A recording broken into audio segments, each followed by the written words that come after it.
Thank you. Now we're moving on to general public comment. So public comment is for items not currently on the agenda. So if you're here to receive a commendation, there will be a time to comment on that later. Right now it's for items that are not on the agenda. And public comment will be limited to 3 minutes per speaker. And I'll look at our clerk when she's ready with the timer. Timer is ready. All right, the mic is open. Hello, Wes White, Salinas, Monterey County Homeless Union co-president. Just wanted to talk about going to a field trip yesterday to the Capitol. Basically, it was for housing as a human right. So, and these are in English and Spanish because a lot of the impacted people are people of color, people from our own community even, up and down the state. And, it's just one of these things. There's 4 bills that they're trying to pass right now, and I think they just tried to vote on this 567 one, which is a Homelessness Prevention Act, which is a great concept, try to do that more locally. And this one, ACA 10, is actually a constitutional amendment, just to include housing as a human right.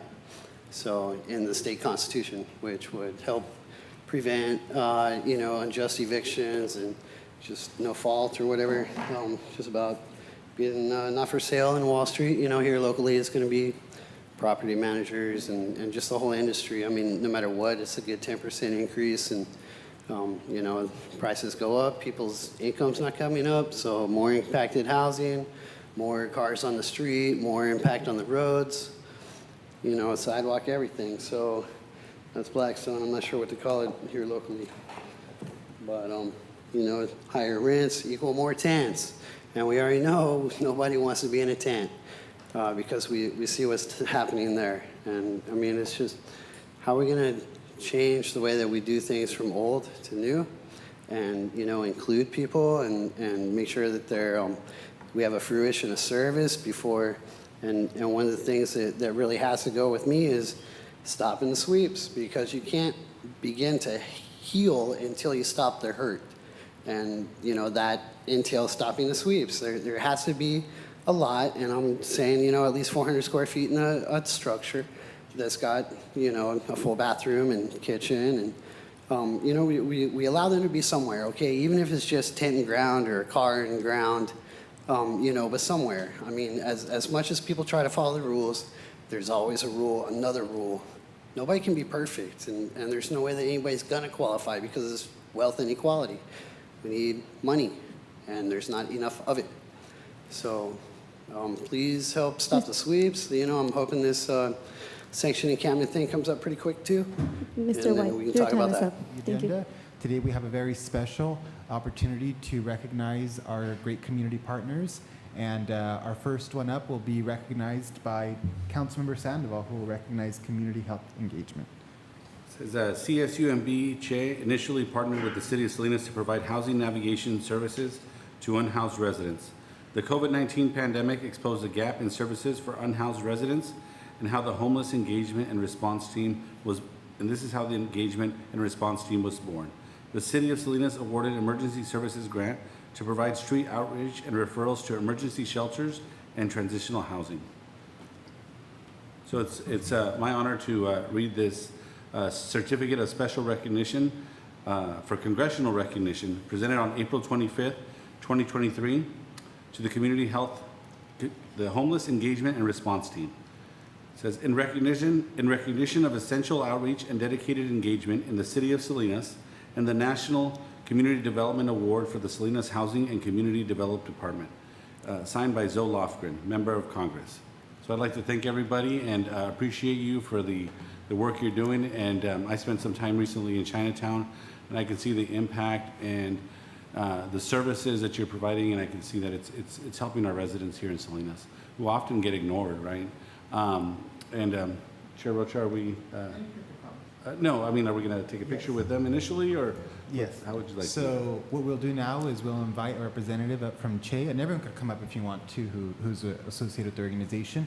And if you could please say a few comments at the podium as you receive the recognition.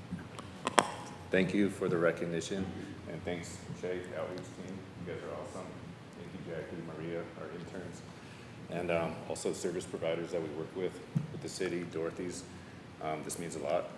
And yeah, we don't get recognized as service providers for all the work that we do, the places that we go, places that we outreach to. So I thank you. Yeah, before you go, Chair Rocha, if it's okay, you're right. I don't think I've seen many of you, and you're right. We sometimes just, we approve something on the budget, and then we don't know how or who is providing the service. And I think, I know for me, appreciation is great. This is great, but I think it also matters that we spend our dollars and our part of our budget to fund programs like yours. So if it's okay, Chair Rocha, if you can invite them up on the dais, everybody. There's a little.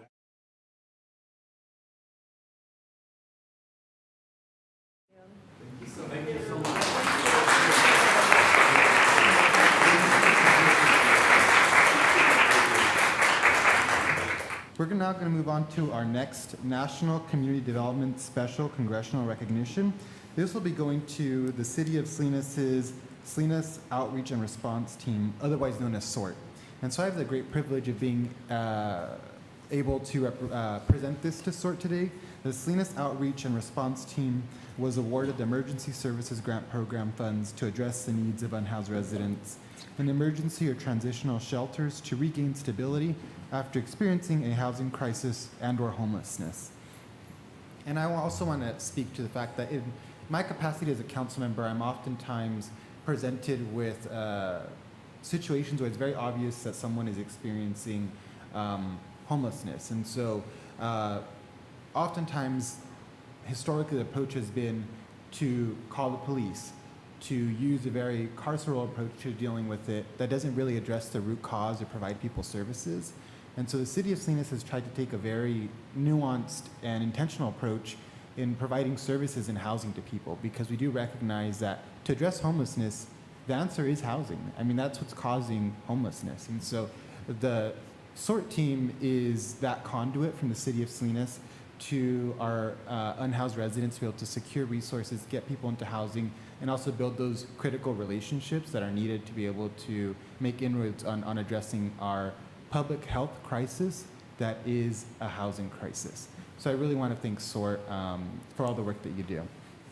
If we could have a representative from SORT come up to receive the recognition, please. I just wanted to say thank you so much for this. I've had the honor and privilege of leading the Salinas Outreach and Response Team, and it's been such a great honor. Honestly, it adds a lot of joy to my life to be able to work with each and every one of you. And so I love this community, and I love this team, and I love Che and the collaborations that we've had. And we're really grateful for this opportunity to be able to serve the community. So thank you. Thank you so much.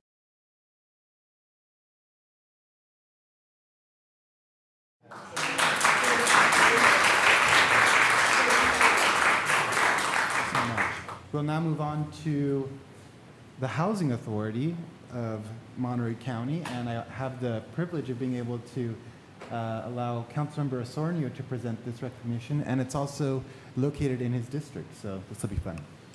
Thank you, Chair Rocha. So the Monterey County Housing Authority Development Corporation, HCD, was awarded home funding to complete one Parkside, an 80-unit affordable housing project for seniors. The home program provides funding to local communities to fund affordable housing projects for rent or ownership to low-income residents. This project received $957,540 in home funds and additional state/city funding for a grant totaling $2.4 million. So it is my honor to go ahead and present them with this recognition and a certificate of congressional recognition in recognizing of the long-lasting commitment to affordable housing in the city of Salinas and the National Community Development Award for the Salinas Housing and Community Development Department. So if we can have a representative come and speak a little bit,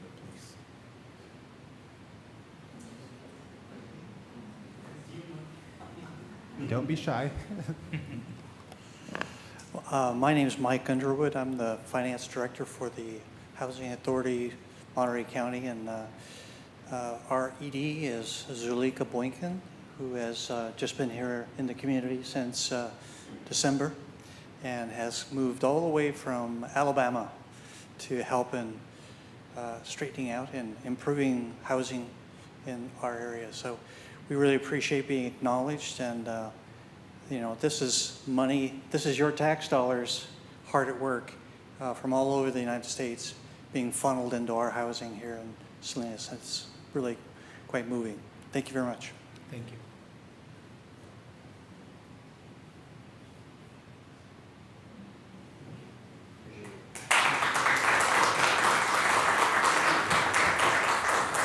And last, but as we all know, certainly not least, I'm really excited to be able to present the commendation to Interim Inc. Interim Inc. was awarded $500,000 in CDBG funds and gap financing to construct the Sunrose Apartments, an 11-unit transitional housing project. The CDBG program provides annual funding to local communities to provide low and moderate income residents with economic opportunities, appropriate community facilities and services, and decent and safe affordable housing. The project received $500,000 in CDBG funds. And so I really want to take a moment to also share my personal appreciation for Interim. Prior to serving on the City Council, I worked for a local foster care organization, and for the last 4 years, I've served on the board of directors for Community Human Services. And so being in the nonprofit world, you get to understand and really appreciate the role that Interim plays in the community, a long-standing organization that makes such necessary inroads in addressing our housing needs, especially permanent supportive housing and transitional housing. And so I really want to thank you for the work that you do and let you know how much you have improved the quality of life for all residents in Salinas. And I know that the City of Salinas stands with you as a partner, and that $500,000 grant that was awarded to Interim hopefully will be the first of many to come. We recognize that this is a long road ahead to address our housing challenges, and we want to continue to partner with you. So if there's an opportunity for someone from Interim to speak, that'd be great.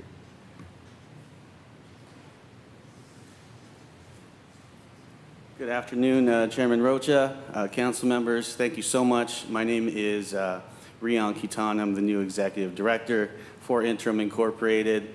It's a pleasure, it's an honor to be here to receive this award and recognition.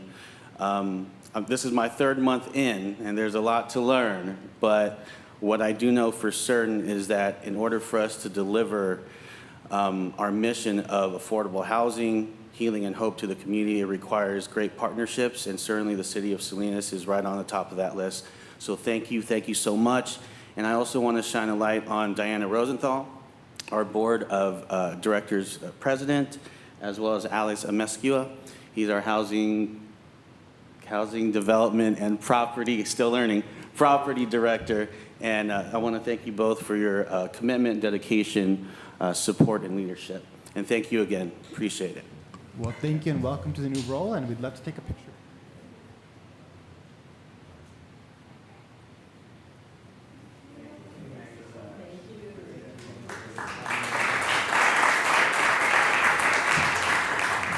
Thank you. And lastly, I want to give a moment to recognize our city staff for all the coordination that went into this. Certainly, I know that printing of all these proclamations and getting all this together takes a lot of work. So thank you, Beatriz, Alexis, and everyone that played a role in it. I greatly appreciate it.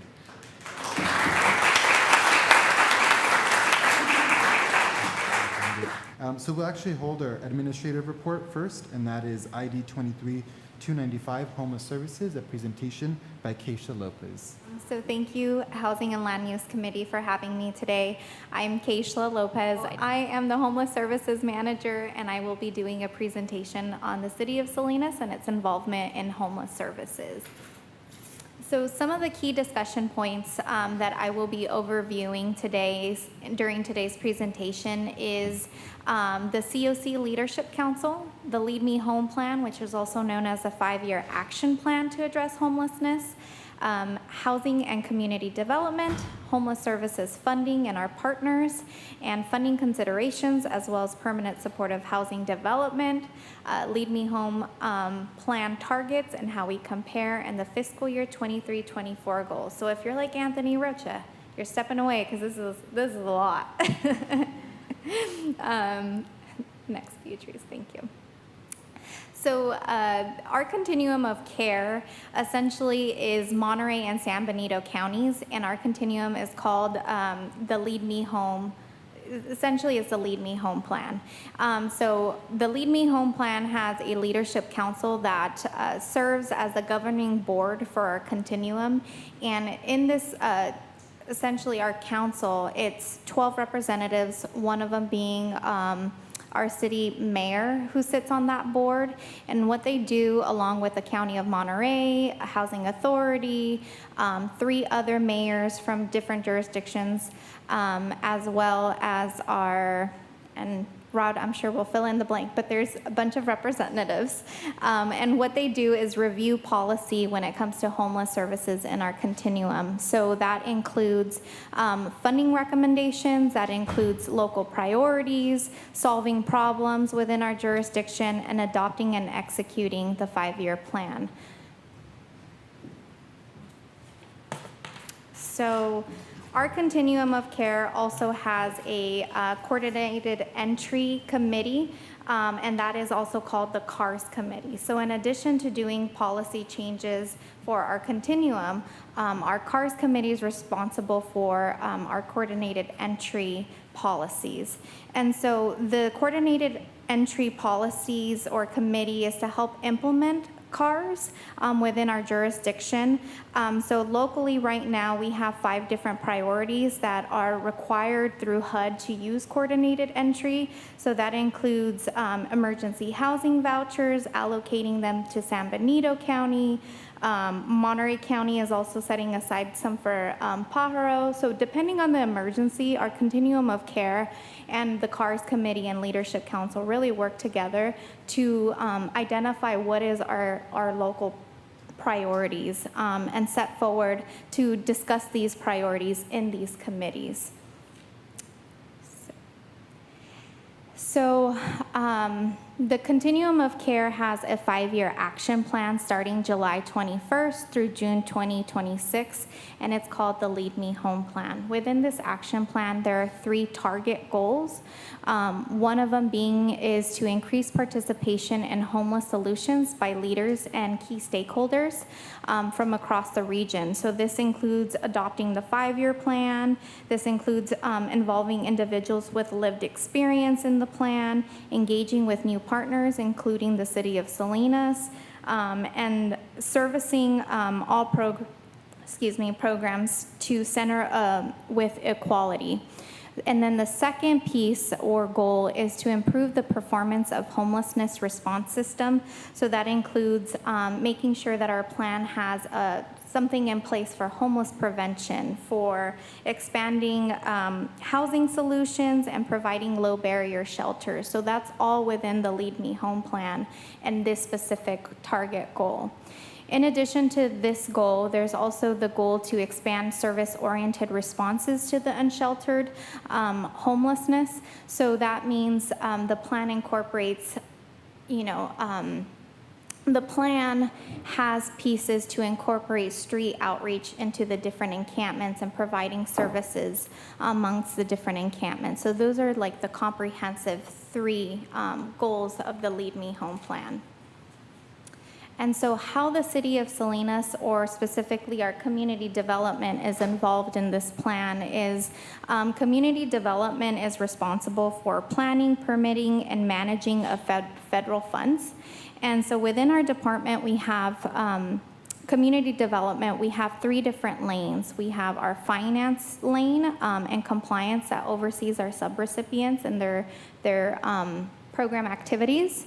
And then we also have the housing development piece to community development. And then we have our direct service practices, which is our homeless services lane, which falls under myself.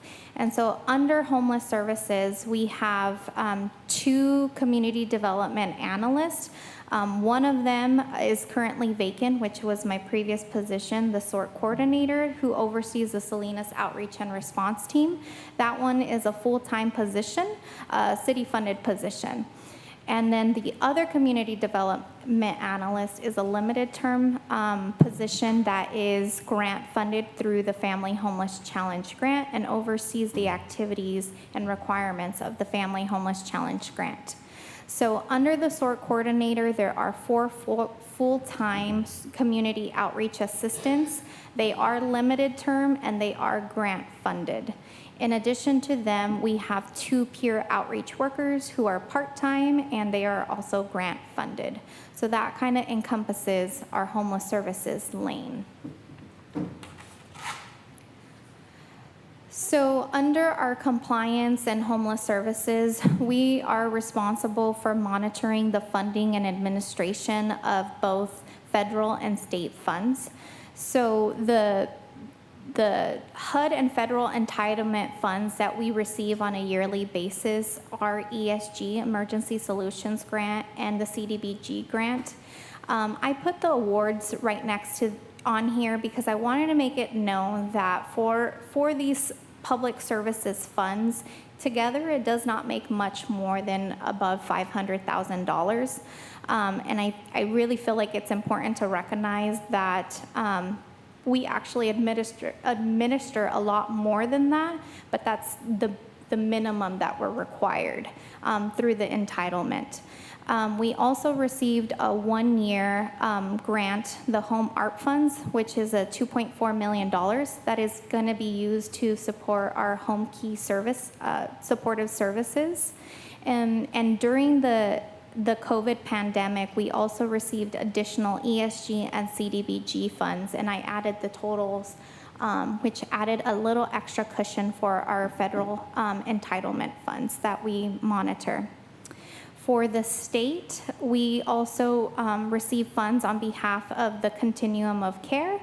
And so for state ESG, we receive approximately $260,000, and for KESH, approximately $500,000. And so in administering these funds, we're also responsible for working with our service providers, including Interim, CHE, SORT, and so we're responsible for checking in with them monthly, making sure that they're compliant with their activities, and supporting the Lead Me Home plan. Sorry. So within the administrating of these funds, there are service components that HUD requires us to fund, and it's broken down into 4 components. So that includes homeless prevention, emergency shelter, street outreach, and rapid rehousing. Homeless prevention funds are really intended for those individuals who are at risk of homelessness, who have yet to experience it, and the goal is to really help them get stabilized so that they don't become homeless. So that's short-term and medium-term rental assistance. Emergency shelter funds, they can help support the building and operations of an emergency shelter. And then street outreach services, as you all know, is really intended to bring the services to the encampments and get people into emergency shelter and onto a pathway to housing. And for rapid rehousing, for this component, you would need to be experiencing homelessness. And it's similar to homeless prevention in the sense that it also provides short-term and medium-term assistance, rental assistance. So I decided to do a comparison between our fiscal year 21-22 and 22-23 to kind of demonstrate how, as a department, we are supporting our community and our partners. So in homeless prevention, for fiscal year 21-22, we had 2 main agencies that we funded, and one of them, we know right here, is Beatrice's Emergency Rental Assistance Program. So she's a rock star in what she's done, and her team, I think, gave out $10 million in homeless prevention funds, if not more, as well as Cecil. And for emergency shelter, we had 4 agencies in our continuum. So that includes Back Share Center, Coalition of Homeless Service Providers, Community Homeless Solutions, the Chinatown Navigation Center, and then also because we are a state administrative state administrative entity entitlement fund, we also fund San Benito County. So those are regional funds. And then for fiscal year 22-23, there was some changes in emergency shelter funding, so we provided additional funds to the University of Monterey Bay, who oversees our operations of our emergency motel program, Cecil, BACS, Community Homeless Solutions again, and San Benito. For street outreach services for fiscal year 21-22, we funded the Salinas Outreach and Response Team. That's how we were birthed. And then CHE, Downtown Streets, Franciscan Workers, and Interim. For fiscal year 22-23, you'll actually see a decrease in the amount of providers that we funded for street outreach, and part of that has to do with the dwindling down of COVID funds. So for this fiscal year, we funded Salinas Outreach and Response Team, Downtown Streets, Interim, and Catholic Charities. For fiscal year 21-22, for rapid rehousing, we supported Central Coast Center for Independent Living, BACS, Community Homeless Solutions, and San Benito County. And then for fiscal year 22-23, we actually saw an increase in rapid rehousing providers, which is really great because that's what HUD recommends we spend a lot of our funding for, is rapid rehousing. So we had the City of Salinas, BACS, Downtown Streets, Cecil, Community Homeless Solutions, and San Benito County. So in comparing fiscal years and funding, if you can please keep an eye out for this slide, as it really is impactful. For our department, for homeless prevention funds, during fiscal year 21-22, we received close to $11.2 million. In fiscal year 22-23, that significantly decreased to $2.9 million, which is about a decrease of 74%. For emergency shelter, we had approximately $8.1 million in fiscal year 21-22, and for this fiscal year, we had approximately 4.5, which is almost a 50% decrease. For street outreach, there was another significant drop of 33%, and rapid rehousing, another significant drop of 12%. And the reason that I'm sharing this information with you all is because the COVID funds through CARES Act are dwindling down. And so the services that we're able to provide is really going to be determined by our entitlement funds, which is part of the first slide that I mentioned, which was approximately $500,000 a year. Let's see. So in order for us to compensate for that loss, our Community Development Department is actively pursuing grant opportunities to continue the services that we really see are beneficial in our community. So this slide demonstrates just all the different grant opportunities that we've applied for to help us continue those services. So in Home Key Goodnight Inn, we applied and were awarded with $9 million to support that project. For Home Key in Sanborn, we applied and were awarded for $16.3 million. For Home Key Fairview, $13.2. For Encampment Resolution Grant, we were awarded $4.1. For Cal ICH Family Homeless Challenge Grant, we applied and were awarded for $5.2. And then we have a pending application for Encampment Resolution Grant Round 2 for another $8.5. So we understand the needs that the community has, and we're not settling with the entitlement funds that we have. We're actively pursuing for more. And we also intend to apply for a Round 3 for ERF and also a Round 3 for Home Key. So permanent supportive housing is a little bit different than the homeless services components. This is special funding that is not part of our entitlement funds. So the city of Salinas is actively pursuing opportunities to develop permanent supportive housing. So some of the projects that we have here are Home Key. We have 3 upcoming. So Step Up on Salinas will have 101 units. Step Up on Sanborn, 43. Step Up on Fairview, 58. And then we have our Family Homeless Challenge Grant, which is a scattered site model in which we hope to obtain 5 homes and some ADUs to shelter our unhoused families specifically. And then as we awarded interim today, there's also the interim Sunrose Apartments that has 11 units. So in addition to providing the homeless services, we're also heavily involved in trying to secure and develop permanent supportive housing to address the needs. So how does this all relate? How does the city of Salinas, really connect back to the Lead Me Home plan? So there were targets, measurable goals and targets that were set through the Lead Me Home plan. And the 3 ones are that we need to address homeless reduction within our continuum. We need to make sure that our programs are performing at target, and we need to make sure that we're trying to address the housing stock needs. So in comparison, sorry, go ahead, Trace.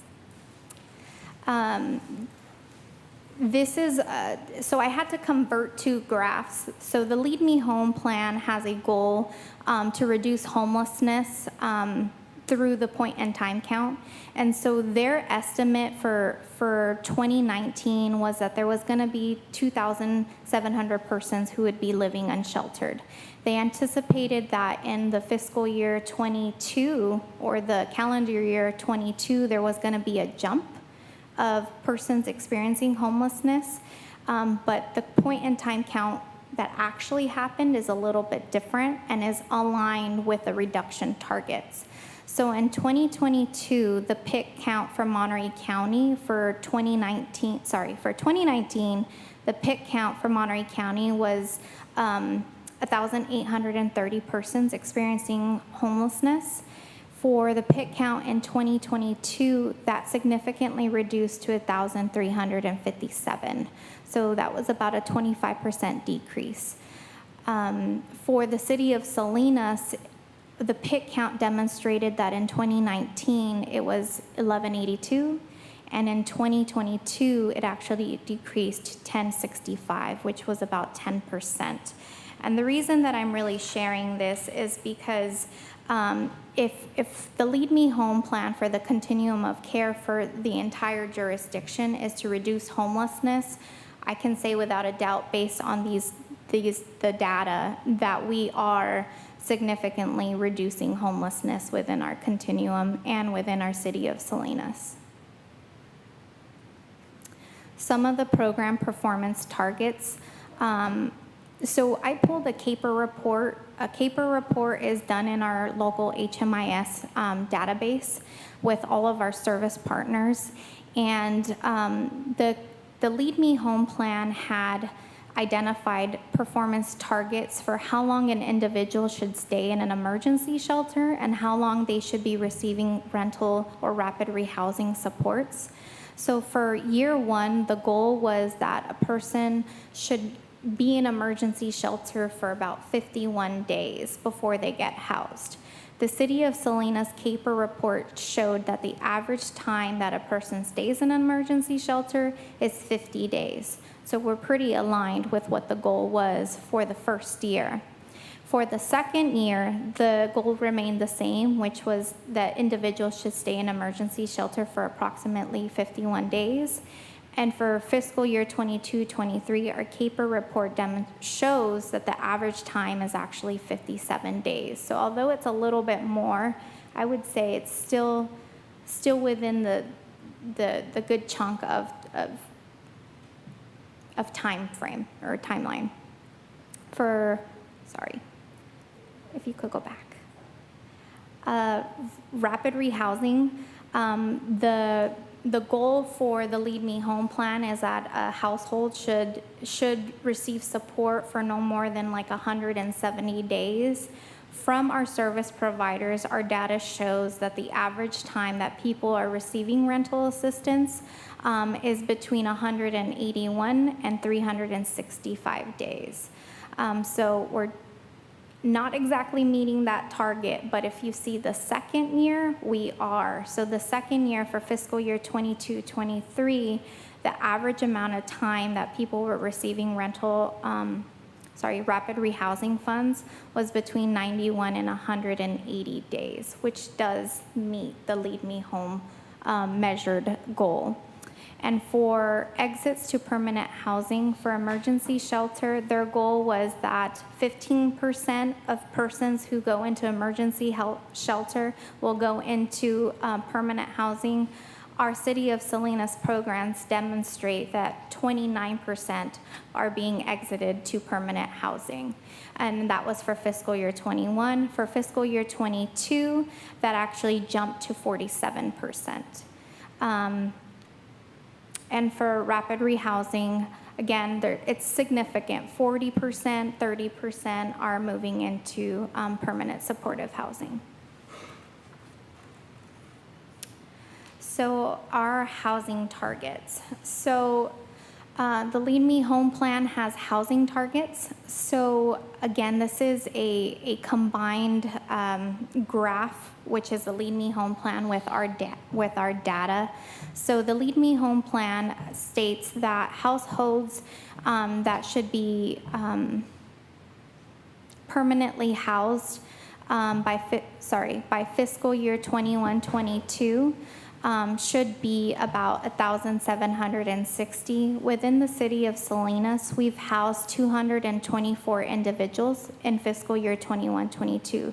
So keep in mind, we're only one piece of the continuum of care, and we've had pretty good outcomes when it comes to supporting our unhoused population.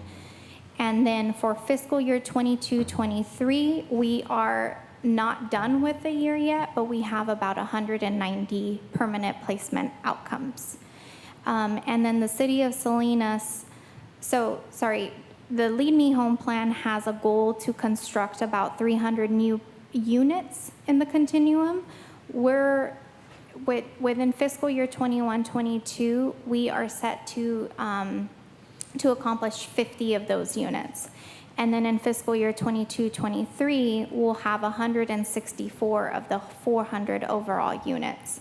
So we're pretty on track with the Lead Me Home plans.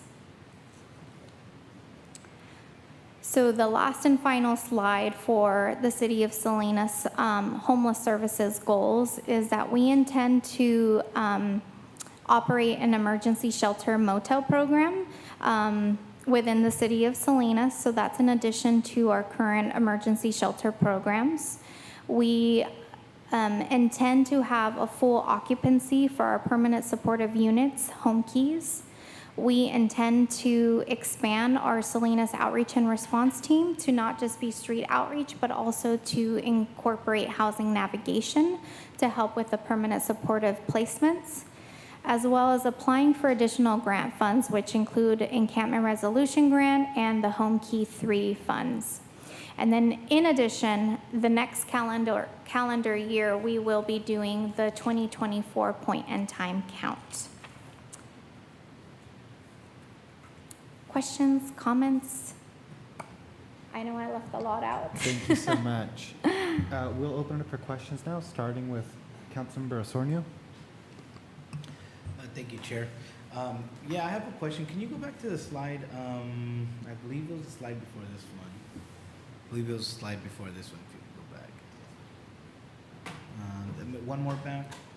That one there, okay. And then again, just to make sure, the fiscal year, so when I'm looking at fiscal year 22-23, the goal is 2,046. City of Salinas is 190, right? So in your opinion, how are we doing as far as, 190 is great, right? But how close are we, or in your opinion, what can we do different, or what are we doing good? Yeah, so the households permanently housed, the 2046, so this includes Monterey County and San Benito County. Okay. So the 190 is just for our jurisdiction, which is the city of Salinas, which is about 20%. Okay. So I think that we are making great strides in addressing homelessness within our city, and I think that we're actually leading a lot of the charge. Where we can do better, I think, is just continue to apply for additional funds to support the need in our community. Okay. And I bring this up because, again, I think that Salinas has always been kind of like like a pioneer when it comes to really just getting out there and I don't want to use the word attacking, right? But I mean just like doing the work, right? And so when you think about 200 out of that, you're thinking about cities like cities throughout both counties, right? And so that's why I kind of thought, I was like, well, I think we're pulling our own weight, you know what I mean? 20% out of everybody. But then again, I don't know what their challenges are, and as it relates to homelessness. Yeah. But thank you for that answer. The other thing that I would ask is, as it relates to funding, I know that you were saying why the decrease of the funding with the homeless service funding, but my question is, are we still in a good place? Because we got a lot of funding, and now it's kind of trickling down. Are we still? Should we be worried about anything as far as maybe not having the funding? Is it something where there's already conversations about general fund funding? I mean, can you talk a little bit more about that? I'll do my best, but I think Rod, if you want to. Just because I saw those percentages, and it's Yeah, quite. I believe that slide's really useful to give you the full perspective. Okay. The real short answer here is that your funding is drastically declining. And so on a regular basis, the city, through entitlement funding and its administrative entity, we have about $500,000 worth of homeless services funding. Yeah. In COVID, it was through the roof, and we couldn't get it out the door enough. And so when you lose your funding, you are put into the modality of applying for grants, which we are doing quite successfully, but that probably is not enough. We're also seeing additional funding streams come forward from the state and the federal government. A lot of that is very earmarked or targeted in its uses and how it can be used, so it becomes a very complex puzzle, and it was already complex. So in the short term, for your perspective, is just an expectation that there will be a decline in services without some additional funding coming in. And that's not to say it's going to happen immediately. Sure. Keishla has mentioned several times limited term positions and other things. When we do those in our work, we do it for multiple years or through the life of a grant. So you have the staffing in place to support it through that funding stream.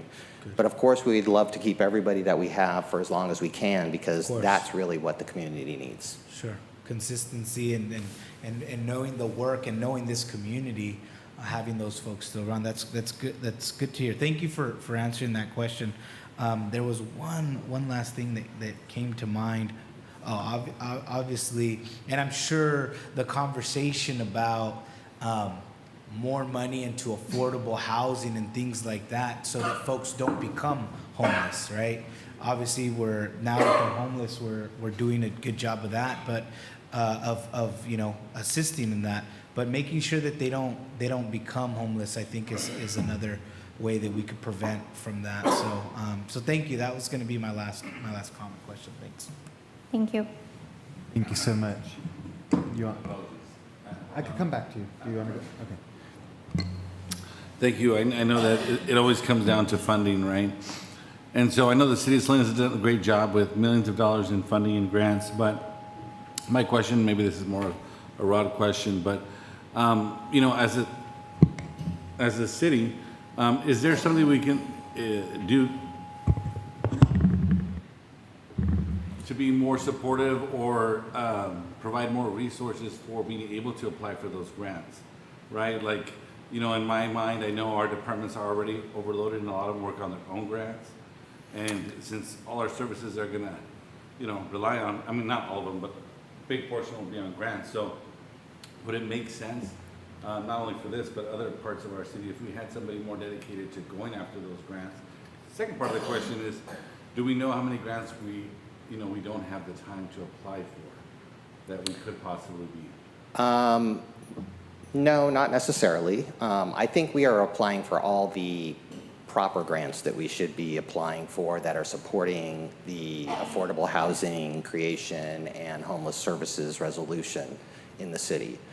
There are a lot of really small grants that you can go for in pocketed amounts, and a lot of nonprofits in other jurisdictions or smaller jurisdictions may compete for those, and that's they're probably better suited to them because of the management of that. We're better suited for the larger amounts. In terms of resourcing, the city's doing an excellent job of resourcing and pulling together the pieces that need to go into place to formulate a good grant application. We've been very strategic in leveraging other grants with our entitlements and partnerships and just being super creative. And so far, you know, in the three offerings for Cal ICH's inaugural grants, we've been awarded 2 of them. The third one is pending, and that's fairly certain almost, I would say, with the indications that are coming from Cal ICH. So, I mean, all in all, I couldn't be happier about the ease with which we can do some of this. I appreciate council's flexibility and their targeting of ARPA dollars and those types of things.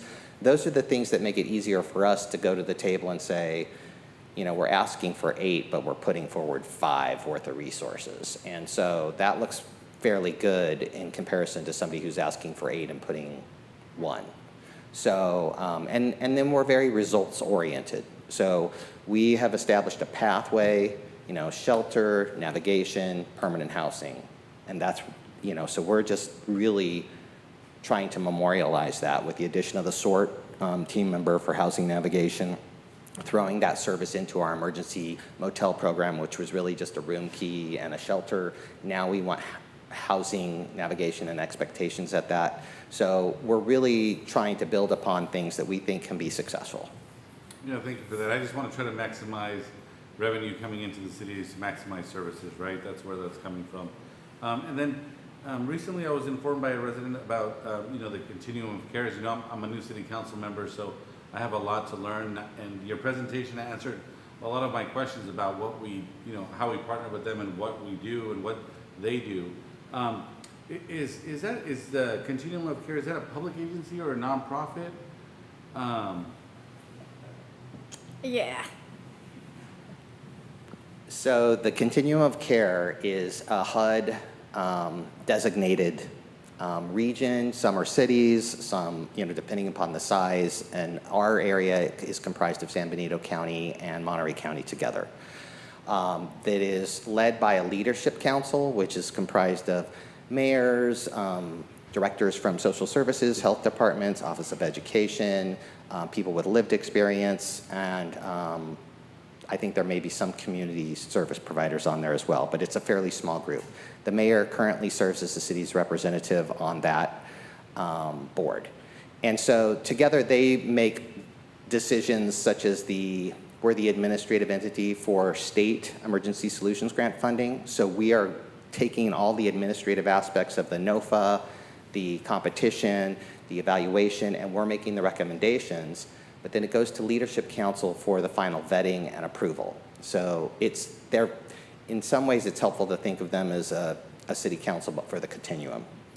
Yeah, thank you. Like I said, your presentation answered a lot of my questions because I was on their website when the resident informed me of, you know, this partnership that we had, and I wanted to review one of their meetings, but I couldn't access it, so I wasn't sure if that was a public agency or not, because I have a lot to learn. So I don't know, maybe Rod, you can direct me on how I can, you know, get a video of that meeting so I can. There's a public meeting tomorrow afternoon, Okay. and I'll make sure that Christina has the link for you.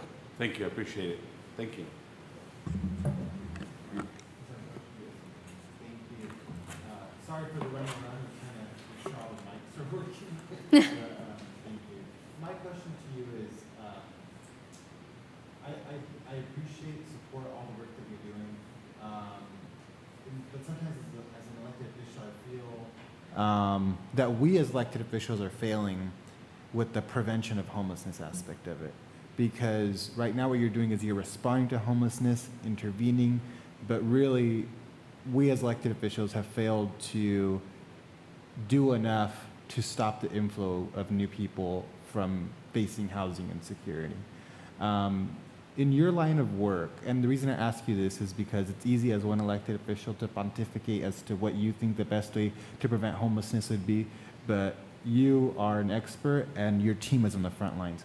So what do you see as what's needed to be done from a policy standpoint to prevent homelessness? I'll answer from my perspective. So from a social work background, I would say what we can do to address the homeless prevention is really the cost of living in our community, and also the housing stock and development within our community. But even with that, we can't neglect that there is still need for supported services in addition to those two things, because people are experiencing family crises, substance use, high stress, mental health. So you can't just focus your energy on improving one aspect. You have to be able to diversify and be able to address them all at the same time, which is complex, as Rod was saying. Thank you. That was a great answer, and I do appreciate the nuance of it. And my other question would be, do you feel in your professional perspective that the city of Salinas is, let me rephrase the question. What do you think that we can do more of? And when I say we can do more of, I'm asking more so, what do you need support from the council on to do your job more?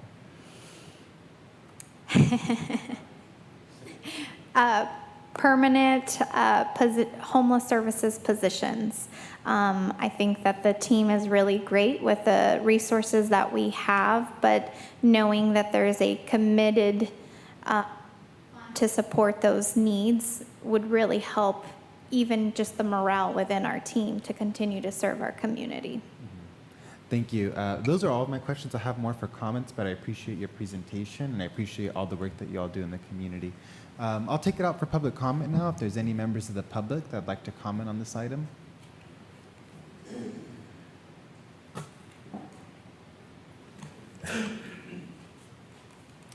Good afternoon. My name is Julio Hernandez. I work for the Housing Authority, County of Monterey. This is my first time here at this board meeting, but I think it's a great experience. I think I've had an opportunity to work with some of your members, but I actually worked in the past for Interim. In the past, I worked for the Family Resource Center, Alisa Family Resource Center. So my trajectory over the 20 years of my experience has always been with housing and community services. And it is true, housing is one of the biggest issues that we have here, and there isn't enough land and there isn't enough houses for people, to the point where even if there is assistance like Section 8, there's no vouchers, there's no people who are taking those vouchers. So I think another way of thinking of that is what they were talking about, those supporter services, okay? So one of the things that I'm here to kind of reamp is an additional service that is out there that is not very well known.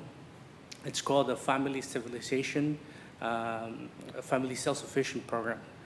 And that program is in conjunction with a lot of the subsidy housing, and it's designed to assist families to stabilize, because the reality is that in order for families to make it here, they need to stabilize themselves, not just health-wise, mental, but the bottom line is their income and their assets. Because if you look at anything that we provide for our families, it's always based on that. So the reality is that if we can provide houses or new housing for people, then we need to support them so that they increase their assets and their housing, their income. That's the other way that we can attack this situation, these problems, these issues, and that program is specifically designed for that. And hopefully in the future, I get an opportunity to present to the board more about that program and how it really helps out from the other end, you know, because it's really hard. I worked in eligibility for the RAD programs, which house pretty much all our East Salinas, and it's very hard. It's a very long wait list, and it's almost very despairing for people because they're waiting there for 4 or 5 years waiting to get housed. But So- this covers the other end, so hopefully we can do that. Thank you. I'll let you be in charge of that, Beatriz, only because I could vaguely hear the timer, so I'm like, am I hearing stuff? Yes. All right, Wes, you're up. Wes White, Salinas Monterey County Homeless Union co-president. I'd say one of the missing pieces is trying to establish, like an immunity from sweeps. If they're qualified and signed up for services, and we've checked them out, they're basically harmless. They're not homeless.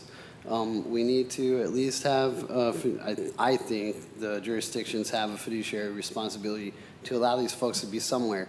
I mean, you think about Grace Arras and how they just, made everyone scram and how crazy it is, and here we are, Steinbeck country, still doing the same thing. And, when are we going to change and grow up and realize that people are people and they need personal space, regardless of anything? While we're waiting to put them into brick and mortar, there needs to be that transition period and, a structure, running water, electricity, bathrooms. People can't stay clean or healthy, and safe unless they feel human, and we're not at that point yet. So I'd say that's the missing piece, is a relationship to our lifelong residents. They're not going anywhere, so we should treat them better. And stopping the sweeps would be a good start, and establishing and reintroducing them to society so they can become reestablished and be productive members of society, pay taxes. Gainful employment, that's our ultimate objective. Thank you, Wes. We'll take it out to Zoom if there are any members on Zoom that would like to give public comment. I see Chanel Smith has their hand raised. Chanel, the floor is yours. There, I'm navigation with Dorothy's Place, and I will tell you that with my experience thus far and having worked with other agencies dealing with the homelessness population, some of the things that we've contend with as housing navigators is landlord relations. And so what we're seeing is the rental rates going higher and the competition becoming even more bold for our consumers, meaning the ability for people to qualify for applications to even view properties is it's relentless. So everyone's credit needs to be perfect. They need to make 2 to 3 times income. They need to, there's all these different things that they need to do in order to just even be considered. And so with this population, from where they're coming from, it's really hard to make them seem to be considered for housing with the circumstances and with their just historical rental histories and things like that. So what would be nice is to formulate a system where we can work with landlords and provide more incentives for them to rent to this population.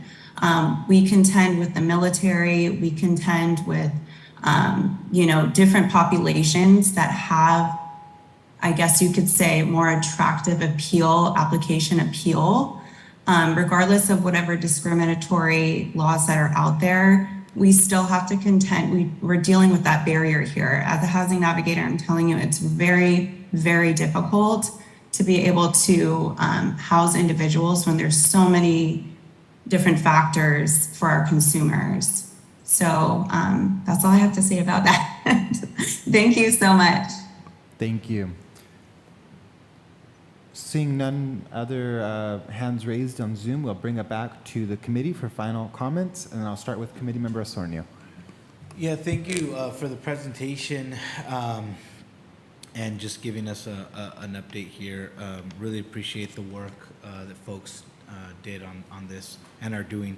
I just really wanted to make sure that I'm voicing my commitment to being able to be supportive of affordable housing and making sure we fund those types of projects so that we're not having to address the homelessness that would come from folks that cannot afford to be able to stay inside of their homes. So just wanted to say that. Thank you.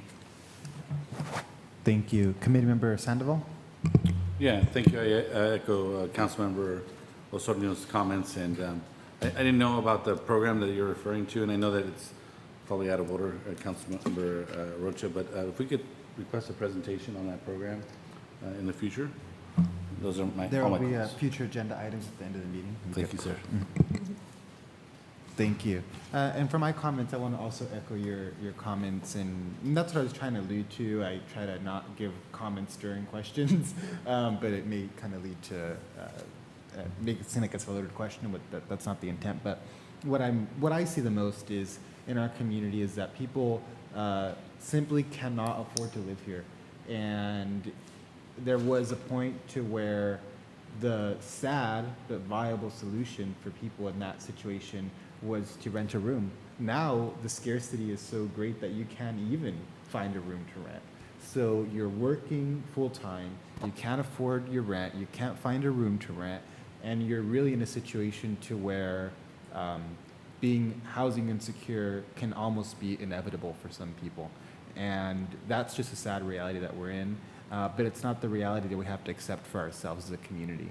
And so I really want to, thank my colleagues for their commitment to affordable housing, because that's not something that is shared in other cities, but certainly something that we reinforce in Salinas. And I think that the answer to addressing homelessness is making sure that people can afford housing and that people can stay in the housing they have. Obviously, there are several nuances that we need to continue to provide support for, such as mental health services and substance abuse counseling, but it's unfair to make the assumption from an elected official standpoint that everyone who suffers from homelessness deals with either of those issues. So it's just a multitude of strategies we have to take, and I appreciate the staff for the city of Salinas because you all understand that and take very strategic approaches to the work you do. That item was an administrative report, which requires no action. We'll deem that report received. We'll now move on to our first item of consideration, which is the, I'm actually going to move this out of order a little bit, only because we have people from the public that are wanting to present on this probably. And so I'll do the ID 23-294, the City of Salinas Housing Authority, Memorandum of Understanding with the Housing Authority. So we'll do that presentation next. Great. Now we'll shift to affordable housing development and the supports that come up in these environments. So this is a fairly short presentation on a necessary item that's going to come before council at your next meeting.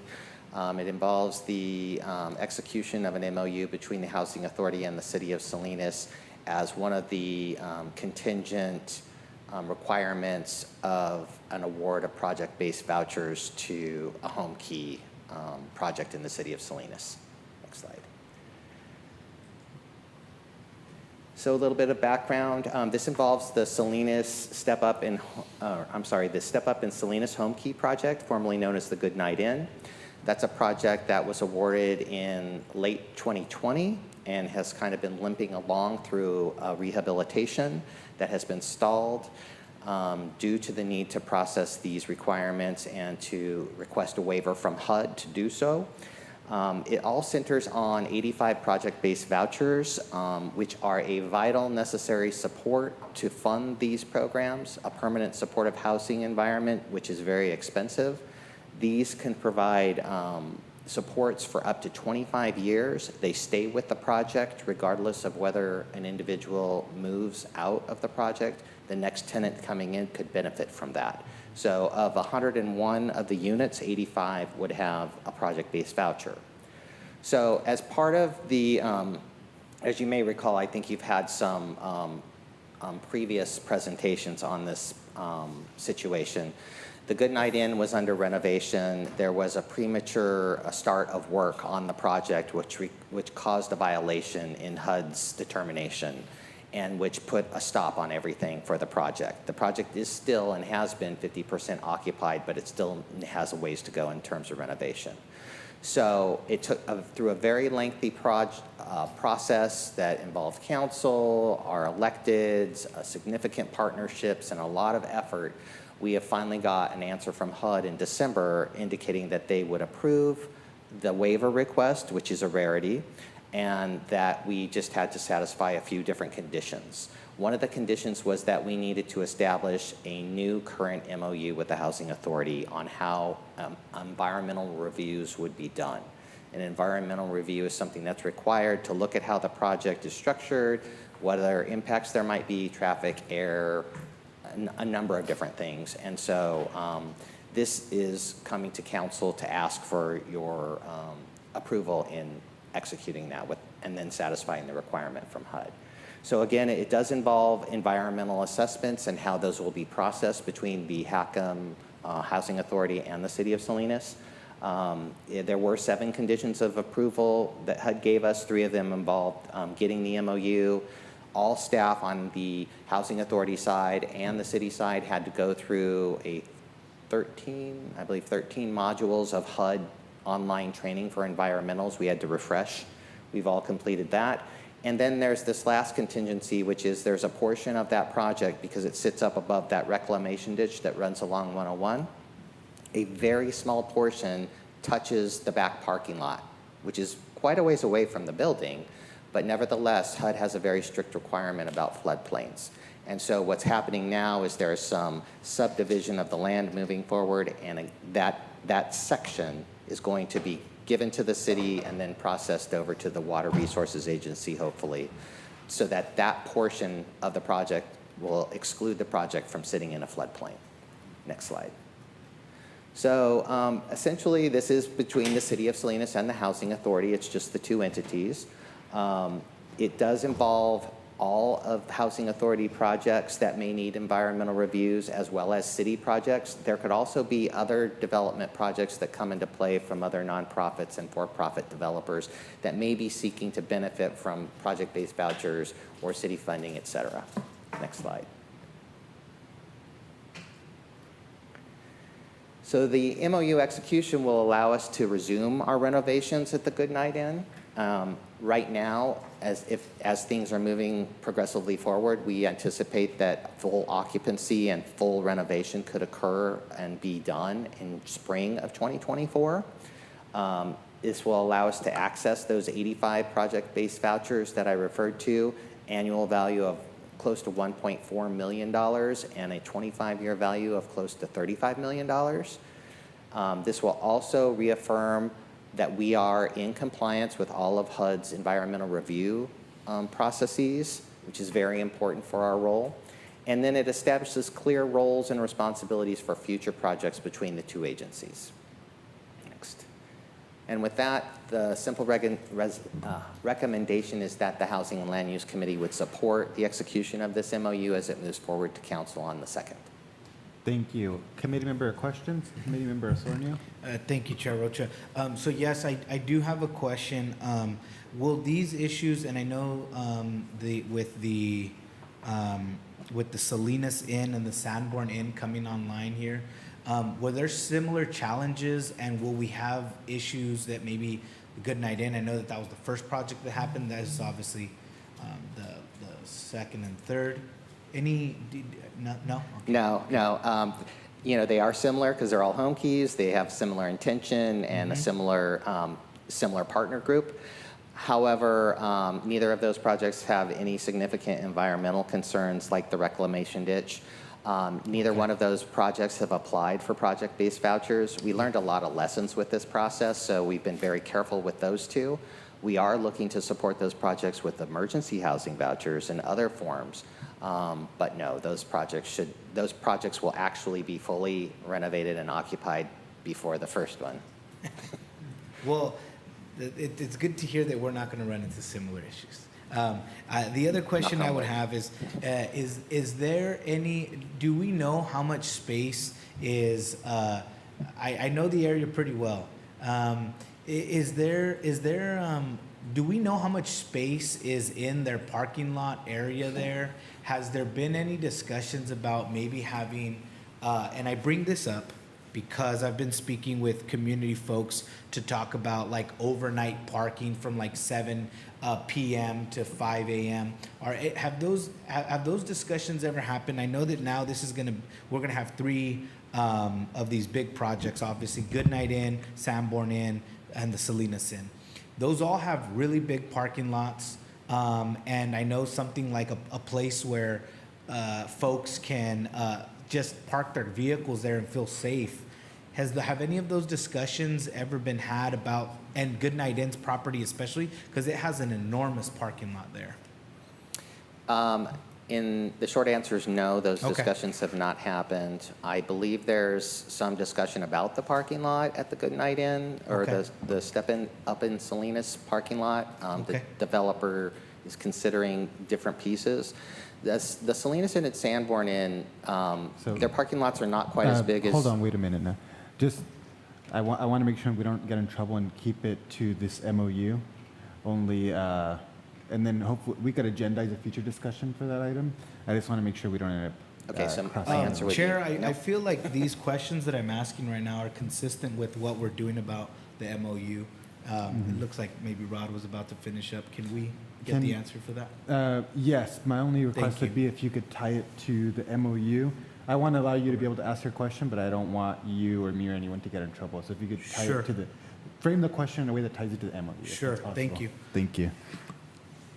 So just to quickly finish, the parking lots at Sanborn and Fairview are fairly smaller than Goodnight Inn. Zoning, neighborhood considerations, the Goodnight Inn is in a business park, so there are some, not an HOA, but a community regulations. So there's a number of things that could come into play for that. Okay. But the short answer is no, those conversations haven't happened. Thank you, I appreciate that. And then I'll just have a little bit for comment. No further questions, Chair. Thank you so much. Committee Member Sandoval? No question. And I don't have any questions myself either. So we'll take it out to public comment if there are any members that'd like to comment on this item.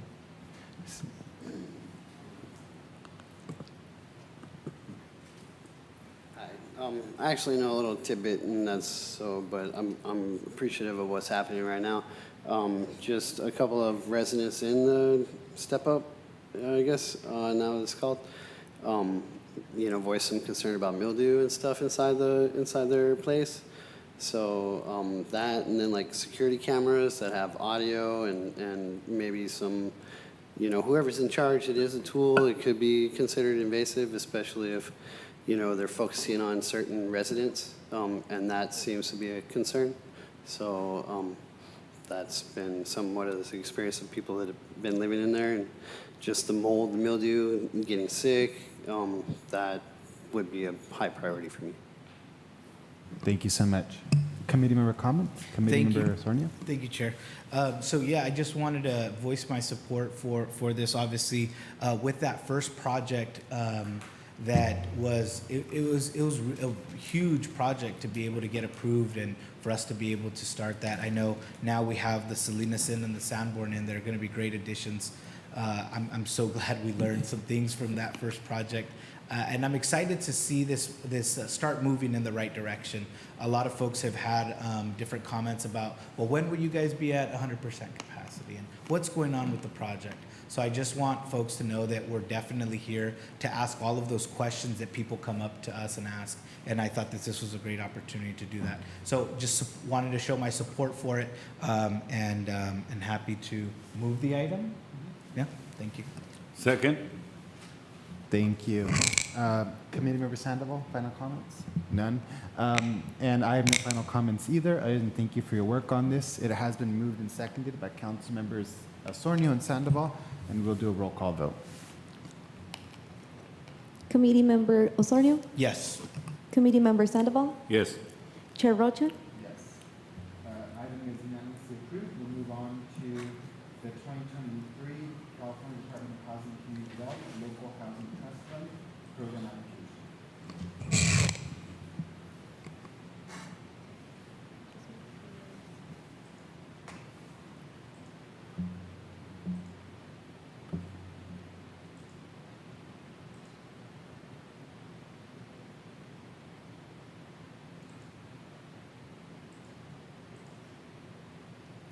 Okay, so speaking of affordable housing resources, this is one that is seeking your approval to submit an application to allow the city to contribute funds and assets that would be equally matched by the state of California to promote affordable housing in the city.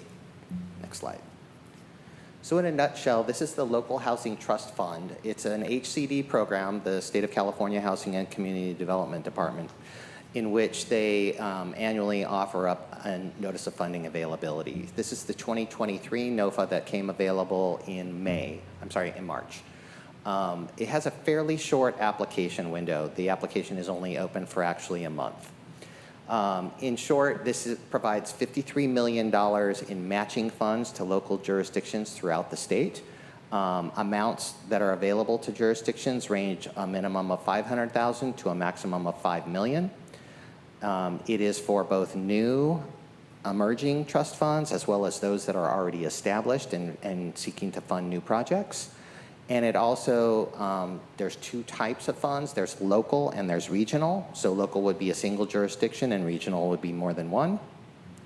It does require dollar for dollar match. The match can be in the form of funding. There are some stipulations such as non-HCD funding and property assets. And it does require that you demonstrate 5 years of ongoing operating revenue. They're not very clear about what that means, but we've satisfied that condition. Next slide.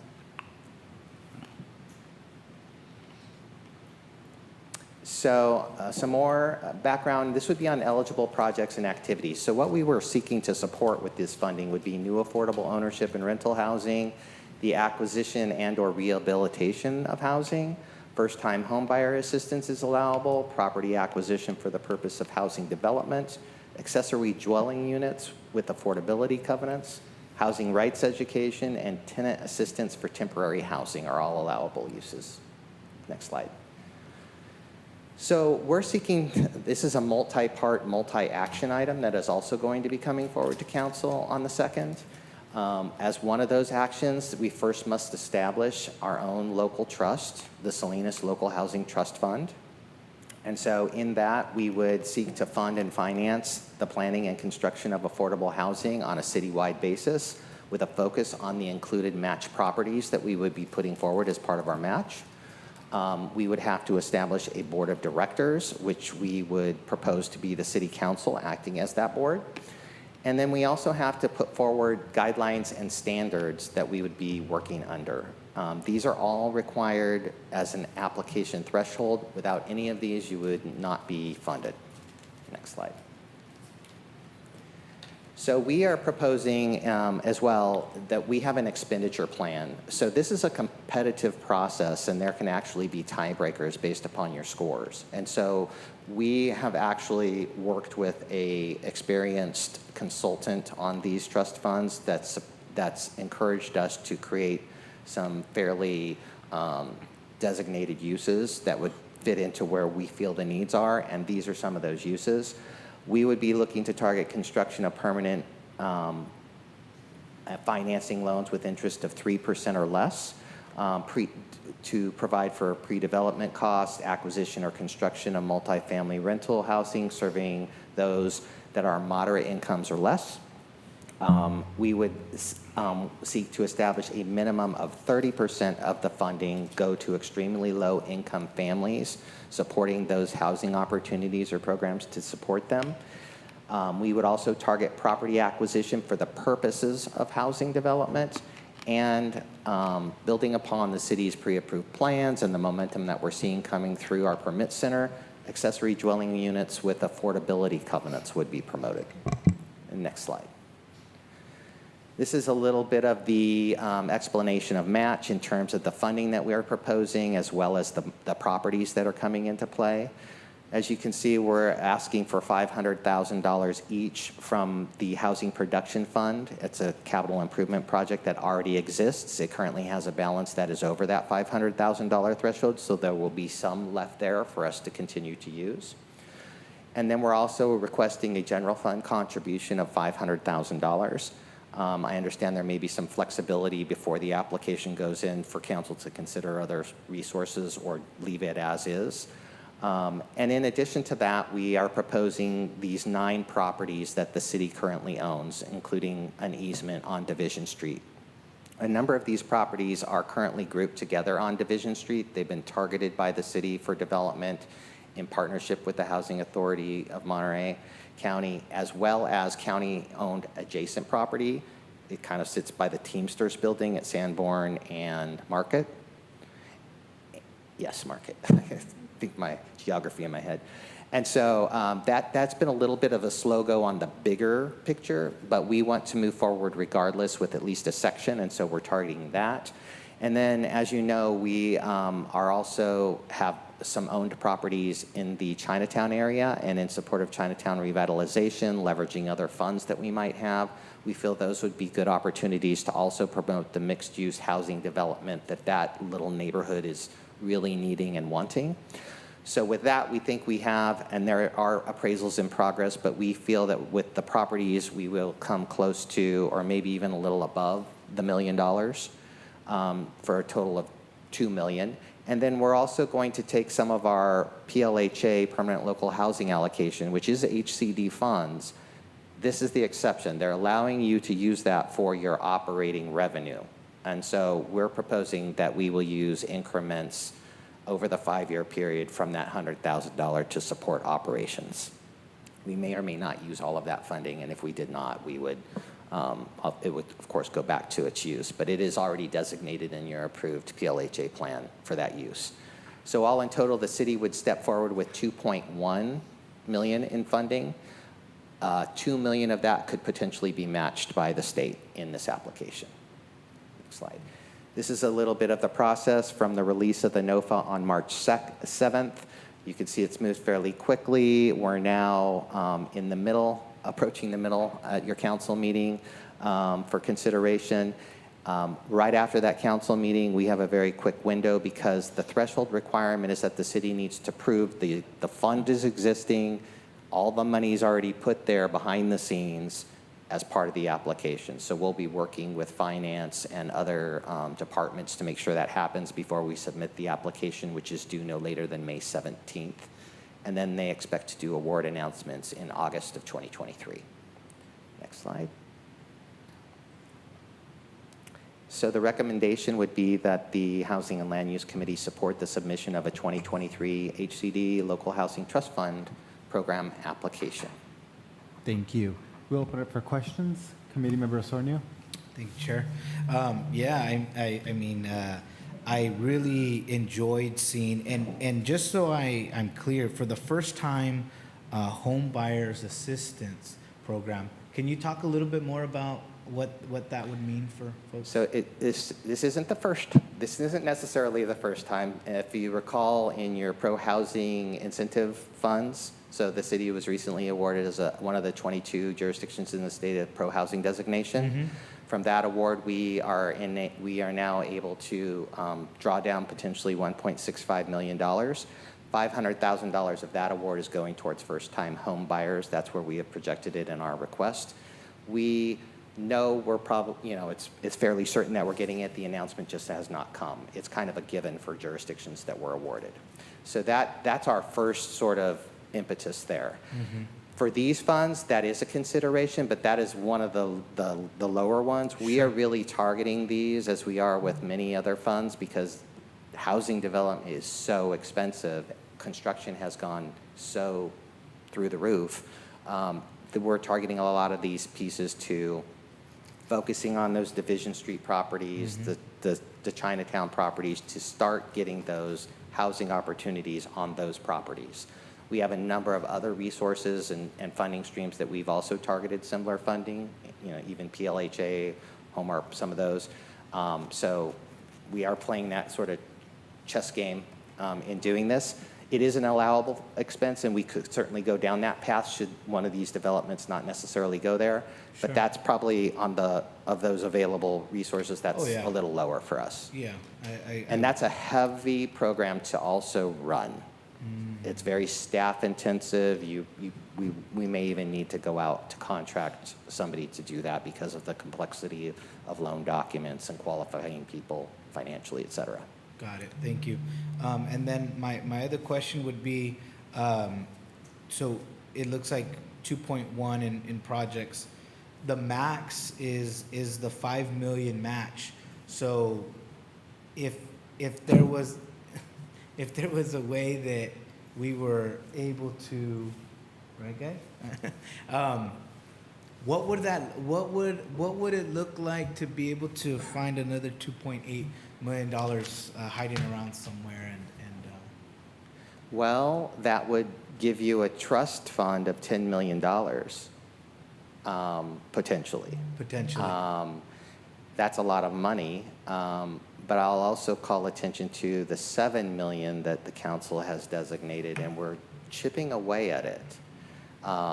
It would be a significant support, but I understand there's a lot of discussions and other things that would need to take place. I feel like it would be fantastic, but I'm not sure that having that extra money would necessarily start something sooner or later than what we kind of think might be moving. It could certainly come in as strong supports, but when you're talking about, I like to reference the Parkside development, a modular 80-unit home, senior home complex. That was almost $50 million to build, and that was a year. They just finished construction, and they had increasing construction costs. So you're looking at really significant amounts of money to develop affordable housing units. You're probably upwards in the $700,000 per unit range just for developing affordable housing. And now, just because I want to make sure that I understand this correctly, the money that would be in that trust fund goes to acquisition of land to be able to? You could. So if you had a developer that came forward and said, I have an opportunity, and what do Sure. you think? And, our department, we have a very comprehensive way of looking at these things with our planning folks and the permit center to get all the people at the table to really assess. Zoning is a very big deal, and there's a lot of plans that are in place and a lot of initiatives and priorities. So that is an opportunity, yes. Thank you, Brad. No further questions, Chair. Committee Member Sandoval? Yeah, just on the, possible first-time home buyers assistance. I know you said it's kind of not a priority, or I'm not sure if you're aware of the program that, I don't know if it was the FHA or somebody launched for 20% home buyers assistance. I don't know if the program only lasted a month because so many people applied for it, right? And so I think there's definitely a need. And sometimes there's, it might just, of course, 20% is probably unrealistic for the city of Salinas to help anybody, right? But sometimes people just need a little bit to get over a hurdle, right? And so, I think I would be interested in finding out a little bit more, because there's just, like I said, sometimes people just need that little support, right? Just to be able to get into some housing, right? Become homeowners. So, and yeah, I think the council member also said, I think it would be something that would be a priority for myself as well. I don't know how that creation of the program would happen, or I'm sure we would be inundated with applications for any kind of support for housing. But I also think that we have a unique opportunity with funding that's already been allocated, and maybe like Councilmember Osorio said, maybe there's some money we could find, right, that could additionally support those efforts. So I just want to show support for his. Questions. Let me frame that in the form of a question. No, my apologies. So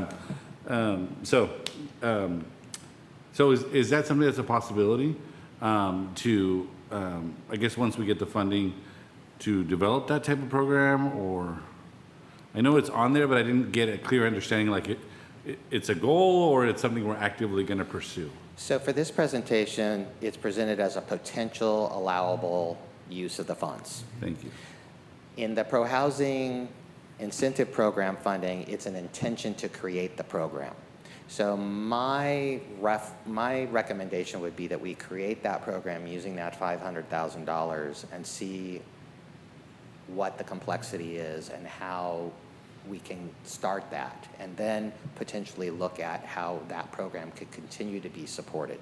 I think you're very correct.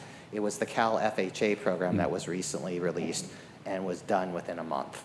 And there was significant funds in there. And I think you would probably see the same thing.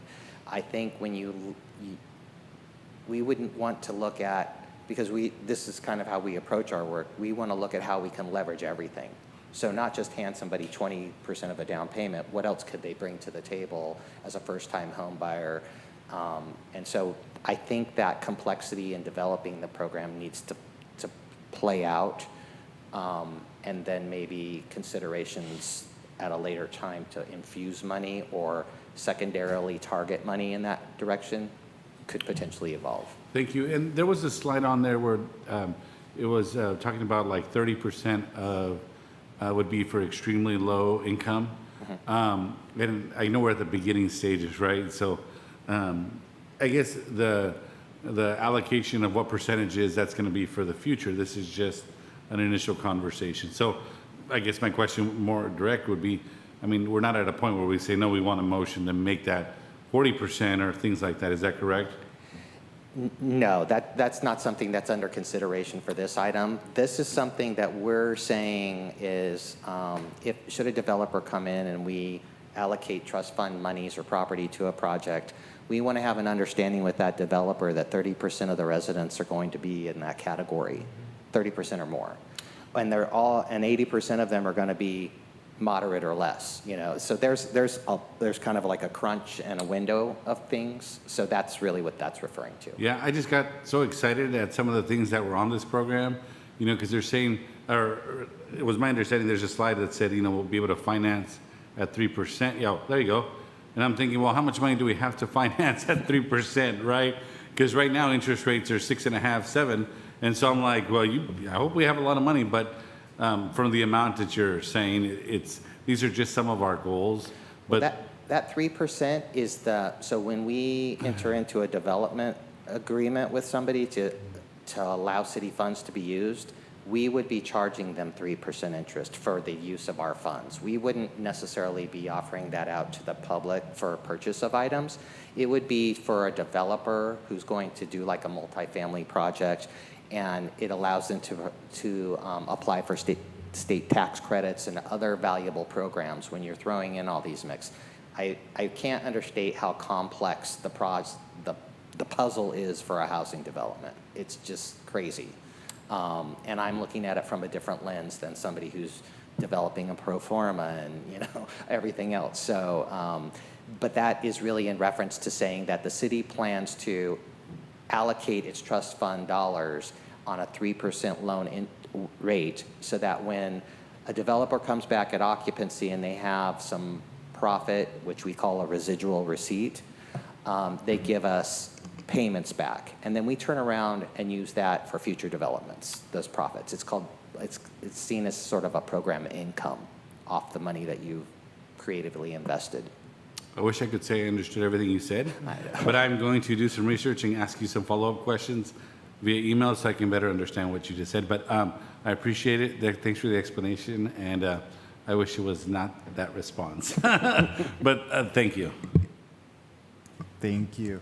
And my questions to you are, do we have, in the event that we were to be successful in the application process, do we have a deadline on when we would have to expend those funds? No deadline. So it's not like the American Rescue Plan to where you... yeah, our intention would be to spend them quickly. Yeah. Because as you may have noticed, I referred to this application is available for existing and new. We're considered new, but after this application, we would be existing. So we could have potentially applying next year for new developments. And so the thought is that there are jurisdictions with pipeline projects ready to go, but funding is creating an issue. And so we have some of those, but our pipeline might not be as far along, but that's the intent. Thank you. And one of the allowable uses for the money, the funds would be housing education, housing rights education. Could we potentially use that to supplement what we're trying to do with the rental registry program? I would say potentially you could, but I would say it's probably better used for the development Got it. uses because we are currently using our CDBG funding, which does require fair housing, housing audits, et cetera. And so we feel like internally the leveraging of rental registration with fair housing and Beatrice's work is really a core. And so, I mean, when you see all these possible uses, it's easy to chip away and then all of a sudden you're kind of maybe not at where you were, but yes, it could. That makes perfect sense. And my last question is, I understand where you're coming from when you say we could always apply next year, but has it been factored into this request that that money might not be there next year, considering that we are looking at a possible recession and the state might be pulling back some funds? I think this request was had a lot of realism in it for us in conversations with the city manager, the finance director, the city attorney, you know, Megan, all of us looking at what projects we had and how you speak about it. The state is really looking to see jurisdictions that have some skin in the game with properties, that have maybe a concept of how they're going to use it. I mean, I think we're being pretty comprehensive here. Yet we're not getting super detailed on Division Street because I don't know that we're there yet. And so we do need some wiggle room. It will be there next year. We don't know how much it'll be. We don't know if we'll need to apply. Maybe it'll be 2025. Maybe, I mean, I don't know how long the state will continue to do these. They may skip years. Who knows? But we would always be looking as an established housing trust fund, you know, and it was one of the recommendations in the Salinas plan to establish this, to create 2,000 new housing units. So to have this established is a significant step for the city because you can refer to this as, you know, kind of a standard that you've achieved, and then you can build upon it, add to it incrementally when you have the resources and the need. Thank you. And lastly, I understood the concern about not being able to expend the money in a manner that would advance project development. But one of the allowable uses is acquisition of property. So has it been factored in there that we could just buy homes on the market and convert them to affordable housing? Yeah, we've brought a lot of those programs to you, particularly with our Cal ICH grants and the use of the ARPA funds. So Family Homeless Challenge is about acquiring those properties. We have acquired one with ARPA. That's really a consideration, I think, that's very real, like fresh in our minds in housing right now as an opportunity. I think it's very viable. As, of course, you collect those properties, you have to manage those properties, and there's a lot of partnership there. But I think that we're up for that challenge, and I do think that the right properties are a very right investment or a smart investment in some ways. Yeah, thank you so much. We'll take it out for public comment now. If there are any members of the public that would like to comment on this item.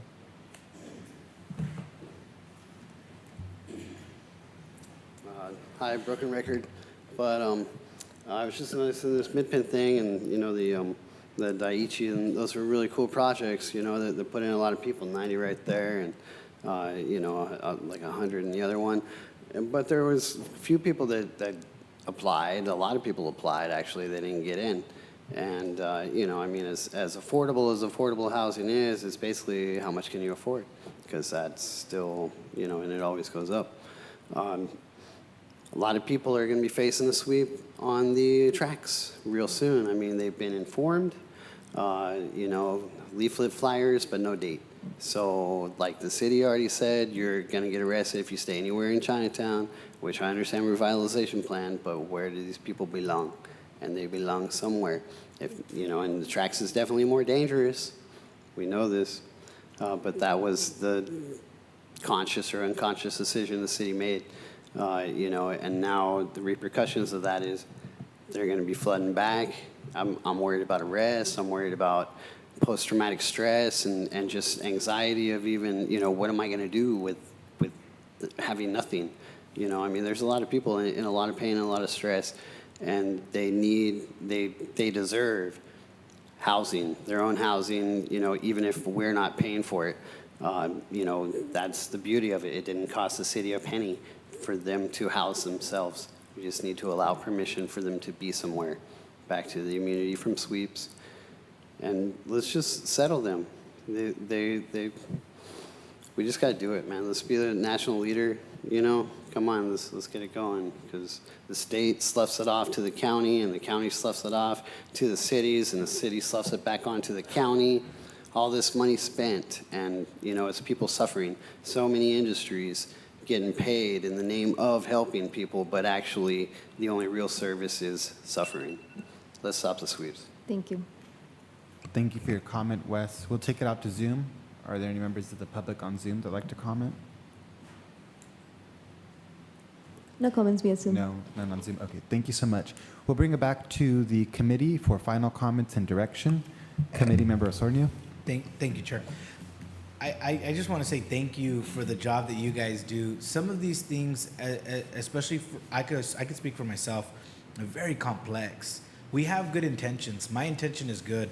I go back into the neighborhoods that I represent, and I speak one-on-one with folks that are having troubles finding affordable housing, folks that are experiencing homelessness. And for me, that conversation is a lot easier because we think, okay, what do we need to do? Well, we need to continue to support that. And the way that we think about supporting, especially as a council person, is being able to allocate those monies so that the experts like yourself could do the job. So I just want to say thank you for the job that you guys do. It's tremendous to be able to work collaboratively with you. I hope that you understand that my intention for the question about the maximum money that we can get back is because we know that we got there's a lot of work to do out there, and a lot of opportunity.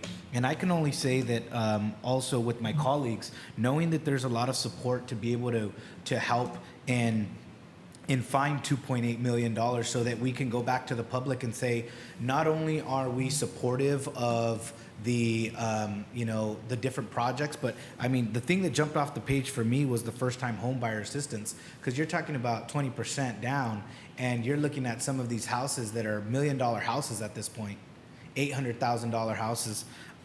So a lot of that money could go to those things. I agree with you. I don't think that they're at the top of the list, but they should definitely be on that list.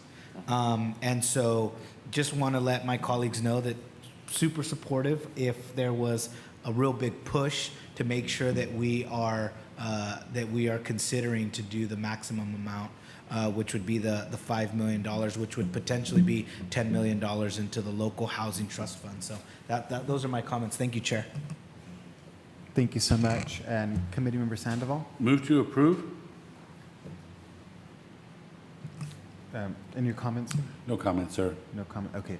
So thank you so much for your presentation. I really appreciate the work that you do. And along the lines of Councilmember Osornio, I do believe that this is an opportunity that we need to capitalize on to seek the maximum amount of money. And I say that because I have concerns over the possibility that a lot of these various programs offered at the state level are not going to be there next year. We are having some budgetary shortfalls that I think are going to result in some tightening of the budget, if you will. And we, in our homeless services presentation, heard from Keishla that we are already seeing a reduction in amount of revenue for programs to address our housing crisis. So I'd rather capitalize on this now and seek the full amount, the full 10 million. And it gives me a great level of assurance that we don't have a spending restriction on it that applies to the American Rescue Plan funds. Although I do know that it'll be of the utmost urgency for us to get it expended, but at the same time, it's just nice to know that level of stress won't be on our staff with that time limit. That being said, as I support this, I also support the allocation of staff to your department to do this work. And so I want you to know that I am cognizant of the amount of work that we're putting onto your department. And please know that from my role as a council member, I would support the increased staffing to ensure that this program is effective. And so to your motion, Councilmember Sandoval, I would request a friendly amendment that we provide a recommendation to the City Council that we apply for the maximum amount. Second. Yes. Yes, I accept your friendly amendment. Okay, so it's been, okay, let me think about that for a second. Okay, we could do it that way. So you'll do the motion, you're the second, and I was the amendment to it. Only because there wasn't a second to the motion originally. Yeah. So I think that the best way to do it would be for your motion, unless you want to make the amendment yourself. Okay, so we'll do it. So I'll second your motion with my amendment, and we've already gone out for public comment. So the motion is to recommend approval of this to the City Council with the additional recommendation that we apply for the full $5 million. That would become a $10 million match. So that is the motion that is on the floor. Can you please call for a roll call vote? Do we need any clarification on the recommendation?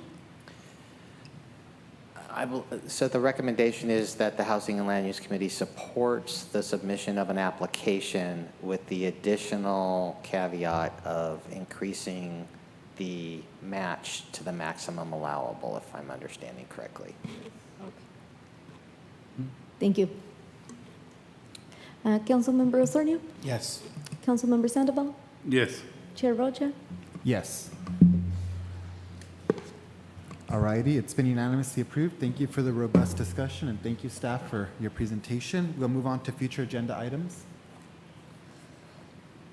If there's anything on your end, if there's not, that's okay. We'll bring it back to, I know Councilmember Sandoval had a future agenda item he wanted to include. Yes, it was the presentation, and I don't remember the name exactly of the services, but I believe it was Family Self-Sufficient Services Program. Okay, so a request for a presentation from the Housing Authority and the Family Self-Sufficiency Program. That's been requested for a future agenda item. Do you have anything, Councilmember? And I can just let you know that you will have a couple items coming up. Your annual action plan will be coming up on this. It's going to council on the 16th, so it'll come to the Housing and Land Use, next Housing and Land Use, and also the ESG, the Continuum of Care ESG allocation recommendations will also be coming forward. Thank you. That concludes our meeting, and so I'll adjourn our meeting.